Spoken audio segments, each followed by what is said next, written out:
Welcome into the latest edition of ESPN FC Live. We're delighted to be with you 3 times a week. Always great to have you with us. My name's Kay Murray, joined as always by Janusz Michallik.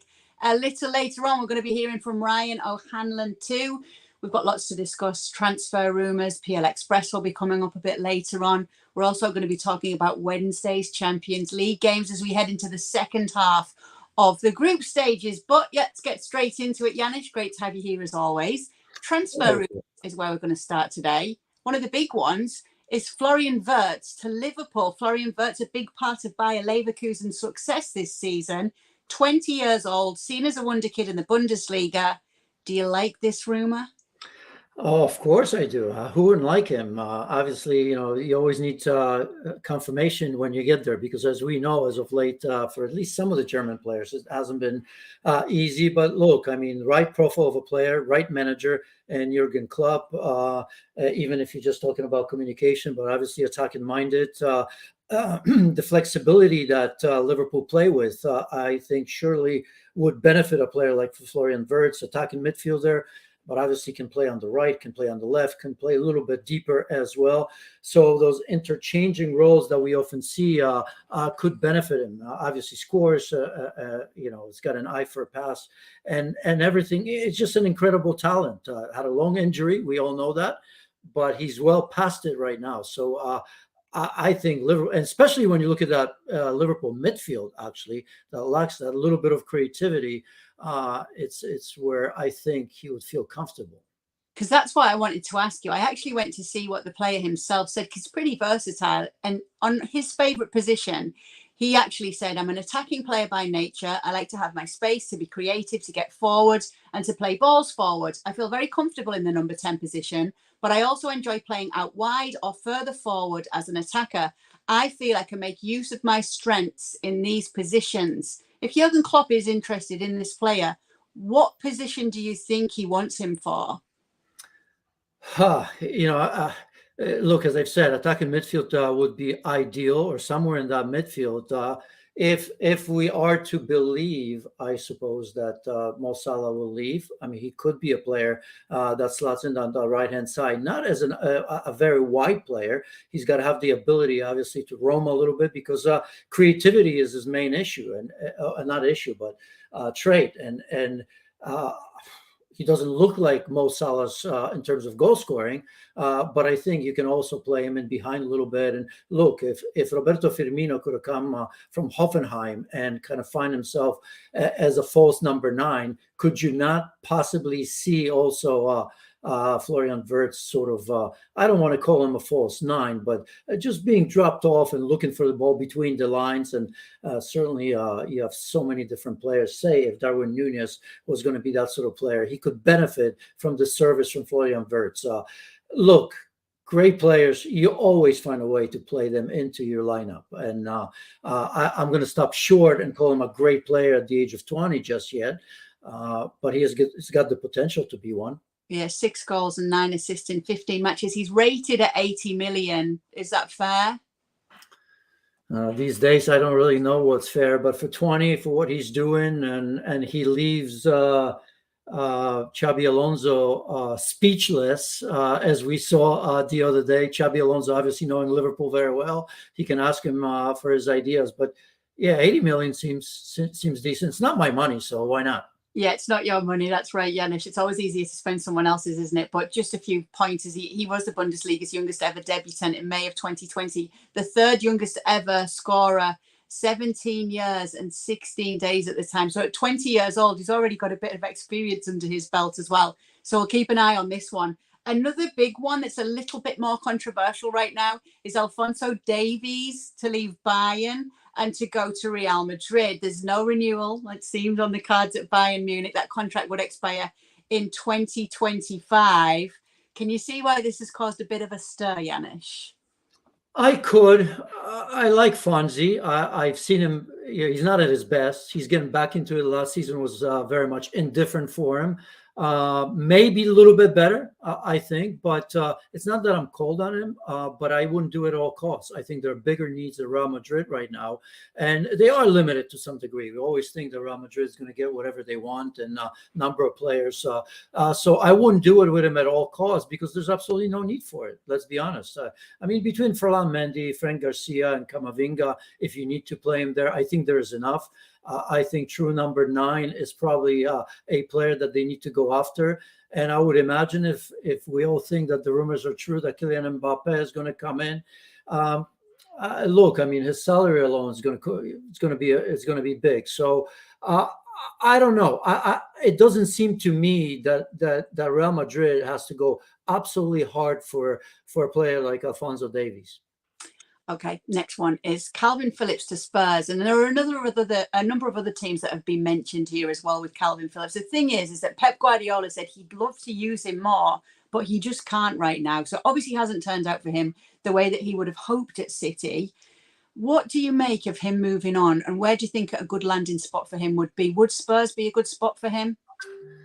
With Spurs, I'm not so sure because we've seen they have injuries at center back and James Maddison, on and on. I mean, obviously that's not a spot that he would play, not a role that he would play like James Maddison. But they're strong there, aren't they? With in the center of the pitch, because the player wants to be at the Euros, obviously. Well, that's what I was leading with that, and it's if he wants to be at Euros. I think if he went to Spurs, he's not guaranteed first team. No questions about that. So I think at this stage, if he feels that he needs to leave, it has to be a place that guarantees him first team. So Spurs, to me, would not be a good spot to go at this particular moment. Did you know that we'd be talking about Gabigol today? Because that's one of the other transfer rumors right now. Look at your face, Janusz. Okay, so Gabriel Barbosa from Flamengo to United in a swap deal for Anthony. Anthony potentially on his way out in January. Thoughts? I mean, maybe it's just a swap for now, right? I mean, it's not going to be outright sell for one for the other. I mean, they spent a lot of money. He's been disappointing. I think with Anthony, obviously a new team, a manager that all of a sudden is under pressure, a team that's under incredible amount of pressure. Gabigol, I mean, he's not. It's not like he's got great numbers right now. I don't watch him every game. I do remember him at Inter, and that wasn't all that great. Remember, Kay, not a lot of games and not a lot of goals. That's for sure. So just as many question marks in my view than there are about Anthony. So I don't know where this is coming from. I don't see it. I don't know the benefits of it. It's not like it's a sure thing. And if you're talking about Manchester United, whatever moves they make from now on, it has to be a near sure thing because they need help immediately, not somebody that's going to have to adjust to the league as well. We are talking about Manchester United, and we'll be doing a lot more of it a little later on in this show today. This must be, by the way, this must be Edu's doing, right? I mean, maybe, I trust him. He's pulled some decent strings as of late, and obviously he knows that market fairly well, doesn't he? Okay, well, we'll keep our eye on it, obviously, here on ESPN FC Live. We're going to move on to talk about the top 5 players. We're going to welcome back Ryan O'Hanlon to do so. We love a list. We love a top 5. Ryan, welcome back. Let's get started then. When I say top 5 players, we're looking at the top 5 players in the world right now. We've put you to task. Who have you come up with? Yeah, I feel like you guys only have me on to list teams in order, players in order. But top 5 players, let's go. Mbappe 1, Erling Haaland 2, Jude Bellingham 3, Mohamed Salah 4, and Harry Kane 5. All right. So tell us what you're thinking behind this is, how you came up with this list and the order. Yeah, so I think we talked a little bit about Bellingham as a potential Ballon d'Or candidate last episode. Obviously, everyone's talking about Bellingham all the time. I think if Bellingham continues he's averaging over a goal and an assist per 90 minutes, which is sort of like elite attacker production, and he is not an attacker, he's a midfielder. So if he can maintain that, he is the best player in the world.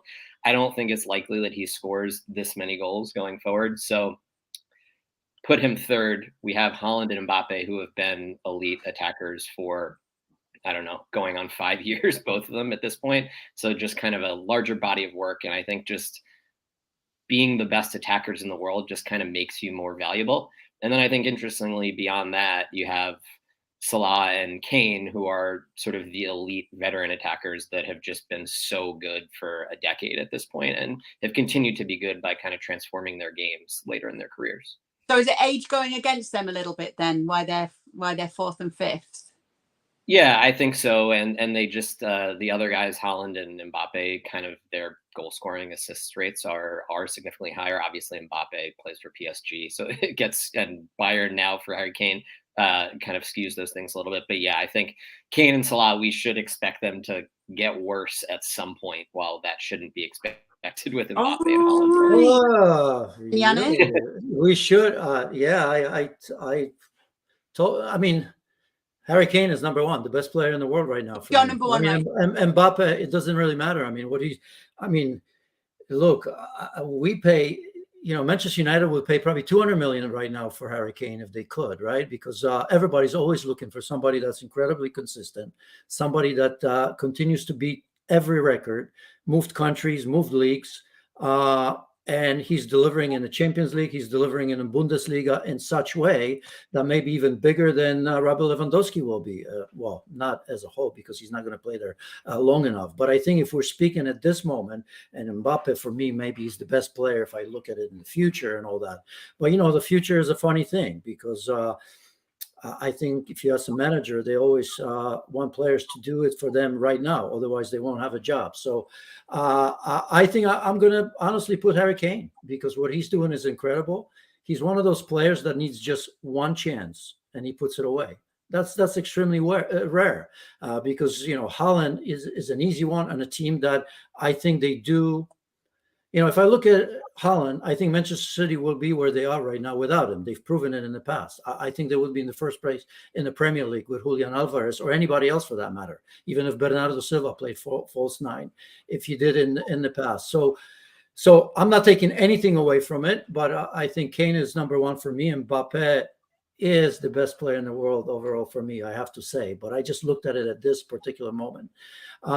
Jude Bellingham comes third because he's in a club that carries a huge weight. What he's doing is incredible. Well, I hope he does that for the future as well, although he may not have to, because his role probably wasn't to come to Real Madrid and be the leading goal scorer, to be quite honest. So that's a bonus. Who did I miss? And Haaland is number 4 right now, because unlike Kane, he still needs probably 2 or 3 chances to score a goal at this moment. And Rodri, because Rodri will always be in my top 5, because we always go for goal scorers. But Rodri, just like Harry Kane, continuously, I've gone almost past saying that he's in the ilk of Sergio Busquets and whoever you want to put it out there. He's there or even above. Right? It's incredible what he's doing. And every game for me, I mean, the best on Manchester City. He does so many good things that I hope I don't have to explain it. So suspect that if we continue doing this, Rodri is going to be in my top 5. Maybe he'll move up. Yeah, Ryan, you'll probably start to get used to the fact that Janusz is actually the president of the Rodri fan club here on ESPN FC Live. And, it's fair enough as well. But would Rodri be near your top 10 then, Ryan? Yeah, I was going to say, if we had like an added segment of who just missed, I probably would have had Rodri 6th. I wanted to have another midfielder in there. And I think in some ways Rodri might be the most important, most irreplaceable player in the world. Obviously, it's hard to say that about Manchester City, because every time it seems like they have a certain irreplaceable player, whether it was Fernandinho, whether it was kind of the Kyle Walker era, they just replace them and be fine. But yeah, I think even this year when Rodri was out, there was a significant drop off in form. So yeah. Okay, let's get to the Champions League. Then I'm going to focus on Wednesday's games and some of the big ones as well. We've got Copenhagen taking on Manchester United. Janusz, now it was a big turnaround for Manchester United in the last time they played. Obviously, it's that stage of the Champions League where you play these teams back to back. We saw the heroics from Harry Maguire and Andre Onana, but they need to be able to do something similar again. They do. And even the last one in the Premier League, so many questions and a tricky one. I don't want to be firing anybody, and I never thought I'd be talking about Erik ten Hag and possibility of maybe change. But I mean, if this gets ugly, and it could, because Copenhagen is a good team. I think we all know the atmosphere in Copenhagen. We don't often talk about it, but it's going to be incredible there. They fully are going to believe that they can beat Manchester United because they looked a better side in the first leg at Old Trafford for long periods of time. So I think, if this continues for United, I think there's going to be question marks. And I think psychologically, you have to wonder about Manchester United a little bit, how much they believe in themselves, how much they believe in their manager. So yeah, this is going to be a tricky one. I don't think anybody would be surprised if Copenhagen got a win there. Because here's the thing, Ryan, they're third in the group, but they're just 1 point behind second place Galatasaray. Can you foresee an upset here? An upset would be Manchester United losing this clash? Yeah, I don't see why not, right? The last game was pretty much an even game, and we needed a penalty save for Man U to get the win, and that game was at Old Trafford. So, home field advantage is a real thing, and they're going to Denmark. So I don't see why, we should expect Man U to beat Copenhagen because of the vast resource disparity between the two teams. Though, like you said, we just saw them play, and they were basically even. So, and that's in Manchester. So, yeah, I could easily see Copenhagen winning. I could see it being a draw because, like Janusz said, even when Man U's winning games now, the game against Fulham this weekend, they didn't play well at all. They needed a late Bruno Fernandes goal to kind of salvage the victory. It's been a really long time since they've had a comprehensive, clearly outplayed their opponent and also won a match kind of performance. So let me stick with you, Ryan, because the other game I want to talk about is Arsenal against Sevilla. Arsenal are looking to strengthen their hold at the top of Group B as leaders there, but they're coming into it on the back of a weekend when all we've been talking about is Mikel Arteta's comments. Do you think that will factor in any way in this clash? It could. I don't know. It's just it's been sort of a weird season for Arsenal, right? They beat Manchester City, which was sort of felt like the culmination of them conquering their big rival. But other than that, they had the weird loss to Lens in the Champions League. They just lost to Newcastle. Arteta does seem to be, his press conferences have been quite strange this year. The whole 41 formation thing that he was talking about, and then the kind of ref tirade. I don't think it should affect them because they outplayed Sevilla significantly in Spain, and now this game will be in England. But I think there's a world where Arsenal maybe struggles in a tougher group, but I don't think this group is really gonna be able to trip them up. Despite... Meanwhile, Janusz, Inter will be taking on Salzburg. Is there a world where Inter actually go to the final and actually win it this year? Yeah, there is. I thought of it last year, if you remember. Got lucky a little bit because I don't know if I truly believed in what I was saying, but I have to repeat it. This is a steady team. It really is. It's a tournament hardened team. They know how to play in for trophies like that. If you give them a couple chances, even more so as well. Lautaro Martinez. We've been talking top five. I'm kind of thinking back now. I don't really know why I didn't put him in the top five. To be honest with you, I'm not going to ask for a redo because we don't have a time right now. But he's finding form, scoring goals, creating chances as well. So. I look at this team and they continue to be one of those teams where I trust. There's a certain level they don't go below. They have a very, very steady lineup. They don't have many, if any, really significant injuries right now. Why not? This should be a cakewalk, this game. I shouldn't say cakewalk because now you know what's going to happen next week when we talk and they lose. But yeah, I truly believe that this is a team that's at the very least very capable of getting back to the final. Yeah, flying high in Serie A right now. Okay, Ryan, thank you so much for being with us. We're going to let you go and get your thinking cap back on because we'll no doubt be asking you back for another list next week. Can't wait. Okay, Janusz, it is time for PL Express. And in terms of PL Express, one of the biggest topics this week has to be the Spurs-Chelsea game. I mean, wow, what a game that ended up being. So dramatic. Lots to talk about there. I want to talk about Manchester United, something we've already touched on in ESPN FC Live, and also Mikel Arteta as well. And just the Premier League title race as it stands right now. Manchester City, the biggest winners of the weekend that was. But let's start with that Spurs-Chelsea game. I mean, there's a few ways of looking at this. I want to start actually by talking about what Craig Burley said, just to get the Chelsea part of it out the way. He said just because of the way the game went, we didn't really learn too much about Chelsea in this clash. Would you agree with that? Absolutely. That was going to be my first line, and I didn't see that, obviously. Yeah, I mean, I haven't learned anything from either team, really, because, I mean, it's easy to talk about Spurs and what happened to them, their first loss as well. There's talk about how they lost. Maybe and should have done something different with that high line. But we haven't learned anything in terms of Chelsea. On one hand, you can say, oh, my goodness, they could have had 8 goals, but that's typical Chelsea. They didn't, right? I mean, we can talk about Nicholas Jackson, who, by the way, scored a hat-trick, and that's good for him. I think he'll take that. Could have had 6 himself as well. So I don't know which way to look at him just yet. So I haven't learned anything from Chelsea. The game was always going to play into their hands just a little bit because it was wide open. But I think it's fair to say that if it was 11 against 11, Spurs would have won that game.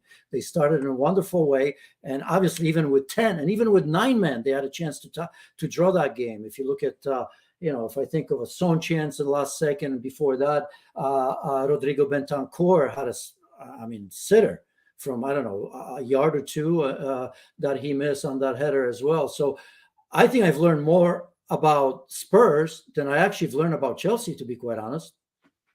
Well, speaking about learning, if we haven't learned as much about both teams just because of the way the game went, have Spurs learned that they need to actually tighten up in terms of maturity in certain areas? The fact that they did end this game with 9 men.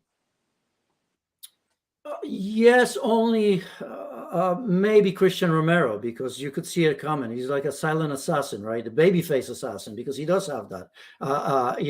When you... in 75 appearances, right? 7 red cards in his club and country. I think something like that. But you're right for Spurs. So I think that's something that Ange is going to address. He's going to talk to him. I think he probably understands that as well. Udogie, yeah, you could see that coming. I suppose Ange could have probably dealt with that. Because Poch did, right, with Colwell at halftime. He felt that maybe it's best to remove him. So I think you put that on a player, maybe a little bit on the coach, because he trusted him and he didn't pay him. He's learned something from this in a situation like that. Who's this? Maybe even Postecoglou's taken things from this that he thinks, okay, if this happens again next time, I'll think twice about that. Yeah, he seems to me like he's open-minded. He's going to learn, and he's going to tell you about it as well. He's not going to hide behind it as well. So that's good. The high line was an interesting one because I don't know which side to fall on. Because on one hand, yes, you do say to yourself, given that situation, maybe you drop off a little bit. Because, people say, well, you lose 3 points, you lose 3 points. But we all know that that's not necessarily always the truth, right? I mean, I think, goals are very important and may become very important in this league for Spurs, finishing top 4. They do make a difference when it's all said and done. So he could have done that. But part of me, if I was his player, if I was in that dressing room, I wouldn't want to say his message was to go for it. And you know what? It almost came. He was this close, Son, and that save away from that. And if you're going to talk the talk, walk the walk as well. So if you're a player, I wonder if he told us, drop off, let's defend in our penalty area and see if we can steal it. I don't know if it would have been a negative message, but I think if I was a player, I'd say, you know what? He wants us to attack. He wants this team to be different. And even under such difficult circumstances, he never gave up on his philosophy. I think there's a lot to be said about that. And I know there'll be some that disagree with that. But I, as a player, would have said, good on you. And you know what? We almost pulled it off. So obviously we didn't learn too much about them right now. But what does it mean then in terms of the title race for Spurs here? Does it tell us anything? Did we learn anything about the title race? If you believe that they were in a title race to begin with, right? Are they? Do you? No, of course not. I mean, look at the depth situation. You have two center backs gone. Van de Ven, I mean, incredible how he came into this. Romero, again, now he's going to get 3 games as well. So you're talking about totally different setup, which was new to begin with, not just with the goalkeeper, but the back four. Because if you look at Porto, he plays differently in the right back anyway. You have James Maddison. I remember being on the show, and I think I told you that even James Maddison being out is going to change things, and certainly we'll see how long he's going to be out for. But the depth's going to be tested, and we knew that it was relatively thin to start with. So I never thought that they were in a fight for the Premier League title, but now we'll find out about Ange and about the team, because others will have to step up, and not just 1 or 2. There's like 3 or 4 spots that they're going to have to prove to us that they can at least stay with the sort of run that they had. Let's get to Manchester United. You've already touched on it earlier in the show today. Obviously got that injury time winner against Fulham, Bruno Fernandes there. There's been a lot of talk about Erik ten Hag and his job and how much longer he stays in this role. Just want to start by saying that they've won 4 of their last 6 with last-minute heroics. Does that tell us that the squad is still fighting for him? That's a good question. It's easy to say they are, and you know they're going to catch form at some stage. The question at that time is going to be, how much have we lost already, and what does that mean? Because winning 2 or 3 games on the trot somewhere later down the road may be okay, and it'll bring you closer, say, to Europa League. But that's not what progress should mean for a club like Manchester United. So I think Erik ten Hag understand, or at least in my opinion, should understand that his position is in danger. And I would probably have 0 problems if he was replaced. We always say, well, how many coaches can they have? How many changes can they have? As many as it takes. This is Manchester United, and a lot of money has been spent. So I think they expect I mean, if they finished 4th last season, surely the expectations were a little bit higher. So in this game against Fulham, it seemed to me like they play like they were doing us a favor. That's the way I had it. 0 energy whatsoever. I think everybody understood that the expectations were higher, just in terms of a fight, in terms of body language, everything that we said about Bruno Fernandes and his captaincy. I mean, I'm not giving him an out for scoring that goal. Okay, he scored it very, very late. I mean, it was laughable, the amount of mistakes Fulham made it, clearing the ball 3 or 4 times into themselves, pretty much. I think the goalkeeper should have done better with that as well. So I'm not giving him an out, because up until that point, again, to me, he was non-existent. So I thought it was terrible. I mean, this was maybe the worst Manchester United I've seen in a lot of those games. So I haven't learned anything. They're still well below average. And this trip to Copenhagen is looming large. So if Erik ten Hag were to go, and you were to look at it afterwards and go, well, these are the things that really you understand he got fired for, what are some of the things that you would pick out and say there? I just think that maybe his toughness, maybe inability to change things on the fly, questionable decisions as of late. Because, you know, when you lose games, you start asking, and there's stuff that obviously we don't know. But if you go into any games and you tell me after 3 or 4 games where we had an opportunity to question his ideas, and you tell me that you're going to protect the back 4 that's already incredibly questionable with Johnny Evans and Maguire, you're going to protect them with Christian Eriksen as your deepest player. I mean, on one hand, I get it, because McTominay, I mean, he was probably the only player that looked like he was ready for a fight. He always does, even though we can say that he's limited to some degree. But I think he's defended himself as of late for club and country. Well, I don't think he has to defend himself for country, but I understand that he wants him a little bit higher, because he also understands that nobody else can press like him, which, by the way, he continues to tell us that that's his way of playing, high pressing, counter pressing, and all of that. So I get on one hand why McTominay is the sort of player, because Bruno's not going to really do it, not effectively anyway. But when you're not playing well, you say to yourself, if I have limited choices in that midfield, because of the injuries to a lot of the players. Amrabat was never the one. He's already kind of, I don't know if he's given up on him already, but it seems that way to some degree. I just think his leadership is questionable as of late. Okay, so with some changes coming at the very top, at the board level with Manchester United, does it actually make it a more attractive role for potential managers who might not have considered it before? For me, Manchester United will always be wanted. It's easy even right now, most managers would say yes to this. Because you know what? Managers are always thinking, I'm the one to do it. Because you know what? The next one that gets it done, hey, legend, right? This is Manchester United. And many managers out there will look at it as look what Ange has done with Spurs to a degree. I mean, he's turning around overnight. And I'm not saying that it's easy, and it's still early, and we don't know where they're gonna end up. But I mean, leadership of a massive club like this is so important, and it's not easy to find the right leader that pulls the right strings to have players understand what it is to be a Manchester United player.